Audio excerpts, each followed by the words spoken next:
પોરબંદરમાં ભર બપોરે 1 કલાકમાં જ મકાનમાંથી રોકડ સહિત દાગીના મળી 81,305 રૂપિયાના મુદ્દામાલની ચોરી થતાં પોલીસ ફરિયાદ નોંધાઈ છે।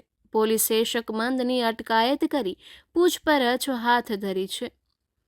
પોરબંદરના ખાડવાવાડમાં ભુવનવાડી શેરીમાં રહેતા અને મોબાઈલ રિપેરિંગની દુકાન ચલાવતા આરિફ સતાર કાજીએ નોંધાવેલ પોલીસ ફરિયાદ મુજબ તારીખ 21ના બપોરે તે પોતાની દુકાને ગયો હતો। પત્ની જૈનમ તથા 3 વર્ષનો પુત્ર અલી વગેરેને બપોરનું જમવાનું આરિફના માસીજી યાસ્મીનબેન આરબના ઘરે હોવાથી 1 વાગ્યે જૈનમબેન અલીને લઈને રસોઈ બનાવવા માટે મદદરૂપ બનવા માસીજીના ઘરે ગયા હતા અને બપોરે 2 વાગ્યે ઘરે આવ્યા ત્યારે જોયું તો સેટી ઉપર લાકડી પડેલી હતી।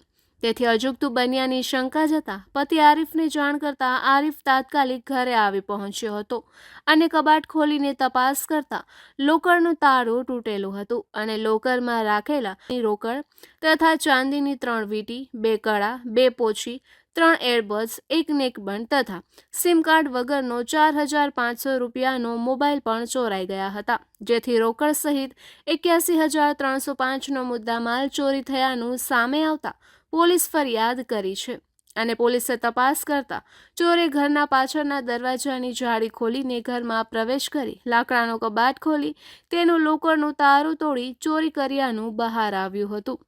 શકમંદ તરીકે આરિફે પાડોશમાં રહેતા નિલેશ નામના શખ્સનું નામ આપતા પોલીસે તેની અટકાયત કરી પૂછપરછ હાથ ધરી છે। નિપુલ પોપટ, પોરબંદર ટાઈમ્સ। મારું નામ આરિફ કાજી છે। હું ખારવાડ ભુવનવાડી શેરીમાં રહું છું।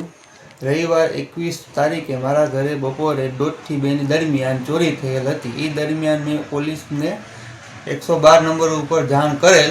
પોલીસ આવી અને મારા ઘરમાં તપાસ કરેલ। એ દરમિયાન અમને એક શંકાસ્પદ વ્યક્તિ નિલેશ ગોહેલ પર શક જાતા અમે પોલીસને જાણ કરી કે ભાઈ આ વ્યક્તિ ઉપર અમને શંકા છે કે તે અમારા ઘરમાં ચોરી કરેલ છે।